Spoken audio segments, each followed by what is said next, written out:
यह कहानी है एक ऐसे बार की जिसके अंदर अगर तुम चले गए तो बाहर आने पर तुम्हें गोली मार दी जाएगी, लेकिन अगर तुम बार के अंदर भी रहे तो माफ करना, तुम वहां भी सेफ नहीं हो। यानी इसका मतलब आगे कुआं तो पीछे खाई। कहानी की शुरुआत में हमें एक बार को दिखाया जाता है जिसमें सर्जियो नाम का एक आदमी आता है। जिस समय सर्जियो बार के अंदर आता है, ठीक उसी समय एक आदमी बार से बाहर निकलता है और जैसे ही वो आदमी बाहर जाता है उसे कोई गोली मार देता है और उसकी मौत हो जाती है। यह देखकर आसपास के सभी लोग वहां से भाग जाते हैं। किसी को नहीं पता कि गोली कहां से चली है और सड़कें पूरी तरह से सुनसान हो जाती है। बार के अंदर बहुत सारे लोग होते हैं और उन्हें नहीं पता कि अब इन्हें क्या करना चाहिए। उसी वक्त एक आदमी जिसका नाम सेतुर है, वह पुलिस को कॉल करने की कोशिश करता है, लेकिन उसके फोन में नेटवर्क नहीं होता। अब बार के अंदर से एक आदमी उस मरे हुए आदमी को देखने बाहर जाता है, लेकिन अचानक उसे भी कोई गोली मार देता है, जिससे बार के अंदर खड़े सभी लोग बुरी तरह से डर जाते हैं। सभी इस बात से हैरान हैं कि किसी के फोन में नेटवर्क नहीं है। बार के अंदर एक लड़की होती है जिसका नाम एलिना है।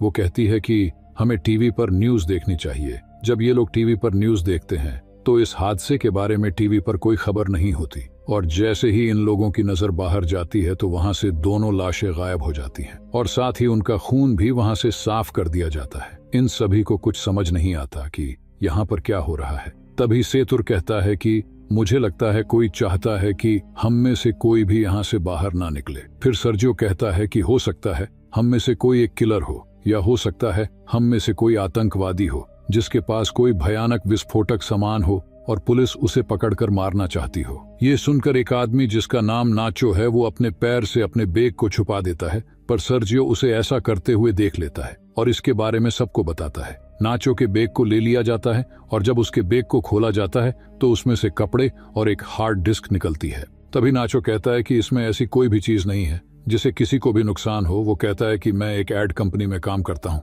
और हार्ड डिस्क में मेरे काम की फाइल्स है, लेकिन कोई उसकी बात पर विश्वास नहीं करता। एलिना उसकी हार्ड डिस्क को नष्ट कर देती है, पर हार्ड डिस्क के अंदर कुछ नहीं होता। नाचो को इस बात से बहुत दुख होता है। तभी नाचो देखता है कि सामने काउंटर पर एक ब्रीफ केस रखा हुआ है। वो सबसे पूछता है कि ब्रीफ केस किसका है। तभी सर्जियो कहता है कि ये ब्रीफ केस मेरा है, और इससे पहले कि सर्जियो ब्रीफ केस उठाता, इस बार की ऑनर लेडी ब्रीफ केस उठा लेती है। सर्जियो इस ब्रीफ केस खोलने से मना करता है, लेकिन तभी एक आदमी जिसका नाम इजराइल है वो उस ब्रीफ केस को खोल देता है और ब्रीफ केस के अंदर से औरतों के कुछ कपड़े निकलते हैं। जिससे पहले कि कोई कुछ समझ पाता, उसी वक्त इन्हें बाथरूम से एक अजीब सी आवाज आती है। जब ये लोग वॉशरूम का दरवाजा खोलने की कोशिश करते हैं तो दरवाजा अंदर से लॉक होता है। ये लोग किसी न किसी तरह से दरवाजे को खोलकर बाथरूम के अंदर जाते हैं और देखते हैं कि वहां पर एक मोटा सा आदमी लेटा हुआ है जो कि बेहोश है। दरअसल इस कहानी की शुरुआत में ये आदमी खांसते खांसते इस वॉशरूम के अंदर आया था और तब से ये यहीं पर बेहोश पड़ा है। इस आदमी के पास एक इंजेक्शन पड़ा होता है।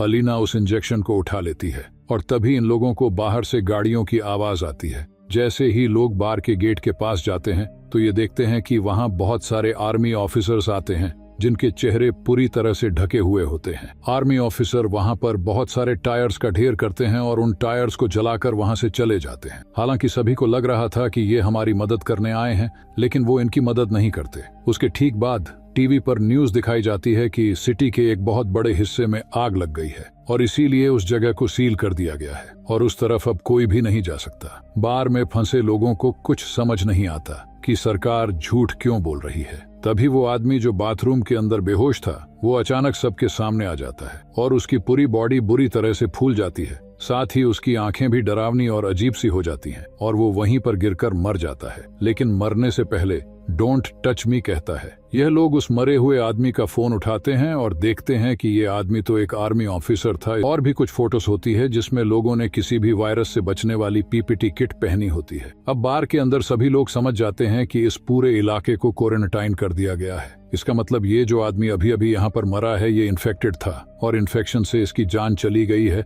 और हो सकता है कि शायद अब यहाँ और भी लोग इन्फेक्टेड होंगे। वही नाचो को दिखाया जाता है जो किसी भी तरह से अपने फोन में सिग्नल लाने की कोशिश करता है और जब वो एक टेबल पर चढ़कर अपने फोन को ऊपर करता है तो उसके मोबाइल में नेटवर्क आ जाता है। वो ये बात सबको बताता है। तभी नाचो को कहा जाता है कि तुम जल्दी से किसी भी मीडिया वाले को कॉल करके उसे सब कुछ बता दो। लेकिन तभी सेतुर भी फोन पर बात करने के लिए टेबल पर चढ़ जाता है, जिस वजह से टेबल टूट जाती है। फिर एक आदमी जिसका नाम एंड्रेस है वो नाचो से फोन मांगता है, लेकिन तभी बार की ओनर उसे रोक देती है और कहती है कि इस फोन को मत छूना, क्योंकि यह फोन उस इन्फेक्टेड आदमी का था और अगर तुमने इस मोबाइल को छू लिया तो तुम भी इन्फेक्टेड हो जाओगे। सर्जियो और एंड्रेस इस बात से सहमत हो जाते हैं। अब इसका मतलब नाचो और जिस किसी ने भी इस मोबाइल को या उस आदमी को छू लिया है वह सब के सब इन्फेक्टेड है, और ऐसा करने वाले इनमें से 5 लोग हैं। एंड्रेस उन्हें अपनी बंदूक से धमकाता है और इनसे कहा जाता है कि उस आदमी की डेड बॉडी को नीचे तहखाने में बने स्टोर में लेकर जाओ।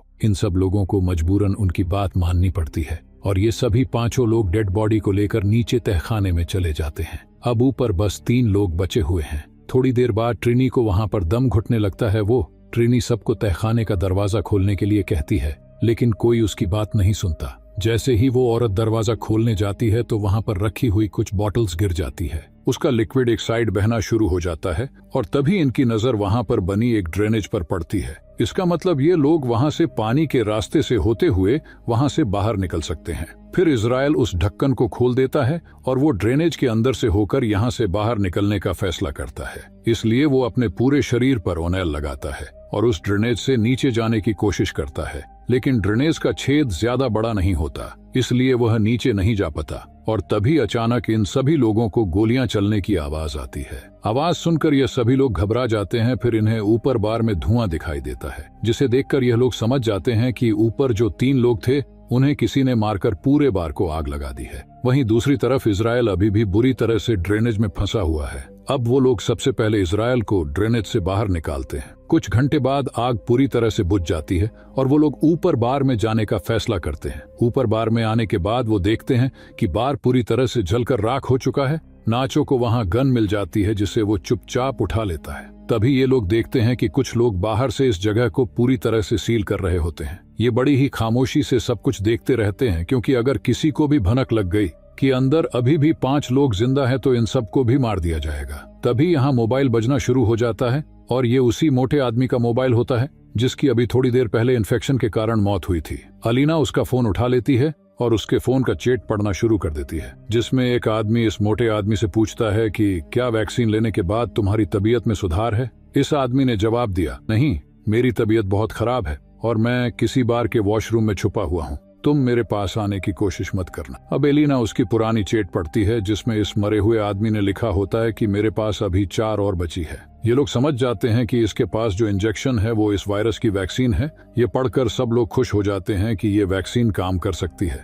लेकिन फिर भी उनके मन में एक डाउट आता है कि अगर इस मोटे आदमी ने वैक्सीन ली थी तो इसकी मृत्यु कैसे हो गई। अचानक इसके बाद वो फोन बजना शुरू हो जाता है, पर इससे पहले कि वो फोन उठा पाते उसकी बैटरी लो होने के कारण फोन स्विच ऑफ हो जाता है। ये लोग किसी न किसी तरह से फोन को चार्ज करने की कोशिश करते हैं। वहीं एलिना कहती है कि इस आदमी ने चैट में कहा था कि इसके पास 4 और बची है, तो क्यों ना हम उस 4 वैक्सीन को ढूंढें। फिर ये सब नीचे स्टोर रूम में उसकी लाश के पास जाते हैं, लेकिन उन्हें तो वहां पर कोई वैक्सीन नहीं मिलती। इसके बाद फिर वो वॉशरूम में जाते हैं जहां पहले से ही इजराइल वैक्सीन के साथ बैठा होता है। इजराइल किसी एक से अपना बलिदान मांगता है क्योंकि वो सब 5 है और वैक्सीन सिर्फ 4, इसलिए इजराइल सबसे पहले एक इंजेक्शन निकालकर अपने आप को इंजेक्ट कर लेता है। तभी नाचो उस पर अपनी बंदूक तान देता है, लेकिन इजराइल फिर भी वैक्सीन अपने शरीर में इंजेक्ट कर लेता है, जिसके बाद नाचो और इजराइल के बीच हाथापाई शुरू हो जाती है। इजराइल नाचो पर हावी हो जाता है और उसकी गन को छीन लेता है। इसी हाथापाई के दौरान वैक्सीन इजराइल के हाथ से छूटकर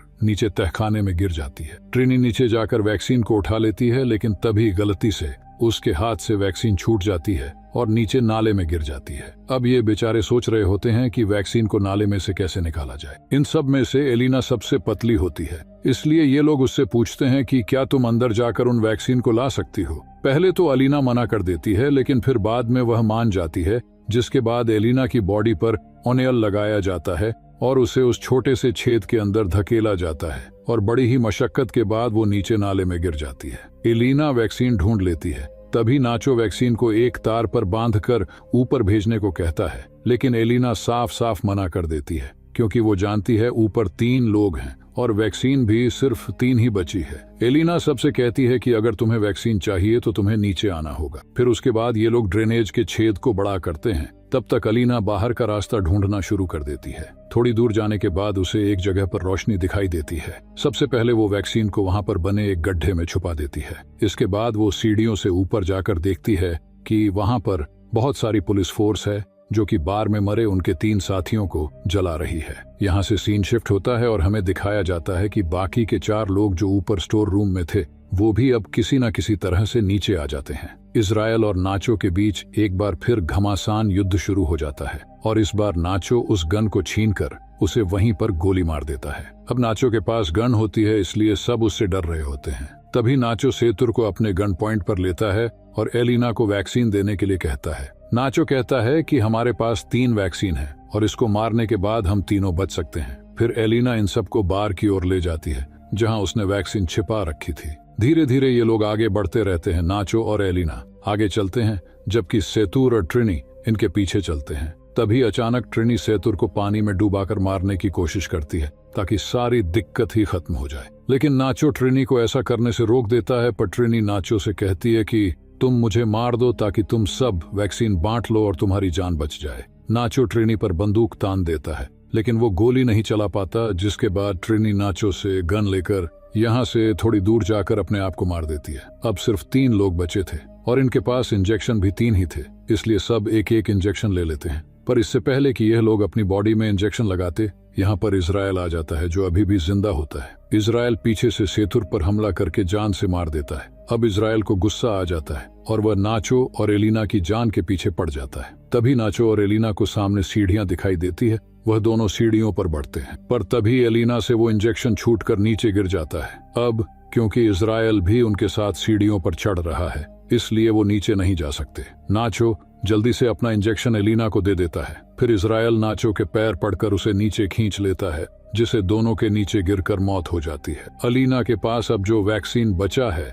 वो उसे अपने शरीर में इंजेक्ट कर लेती है और ऊपर ड्रेनेज के ढक्कन को खोलकर बाहर निकल जाती है। बाहर निकलते ही उसे बहुत सारे लोग दिखाई देते हैं और सरकार ने आगे के इलाके को पूरी तरह से सील किया हुआ है। तभी एक औरत उसकी बॉडी पर अपनी जैकेट डाल देती है। एलिना को बिल्कुल भी होश नहीं होता और वो चुपचाप उस भीड़ में शामिल हो जाती है। अंत में इस कहानी में हमें यह पता चलता है कि वो मोटा आदमी जो बार के वॉशरूम में खांसता खांसता गया था वो एक आर्मी ऑफिसर था और हो सकता है शायद आर्मी किसी तरह का कोई बायोलॉजिकल वेपन बना रही हो ताकि वह दुश्मन देशों पर इस वेपन से हमला कर सके।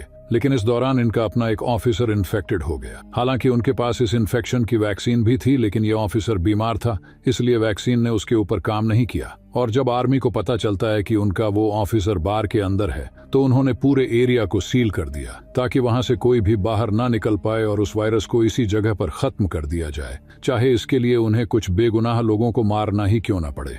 थोड़े बहुत लोगों के चक्कर में वो पूरे देश को खतरे में नहीं डाल सकते थे, इसलिए उन्हें मजबूरी ये कदम उठाना पड़ा। तो तुम्हें क्या लगता है, ये कदम उठाना सही था या गलत? कमेंट करके जरूर बताना। अगर वीडियो अच्छी लगी हो तो वीडियो को लाइक और सब्सक्राइब जरूर कर देना। फिर मिलते हैं नए वीडियो में, तब तक के लिए बाय।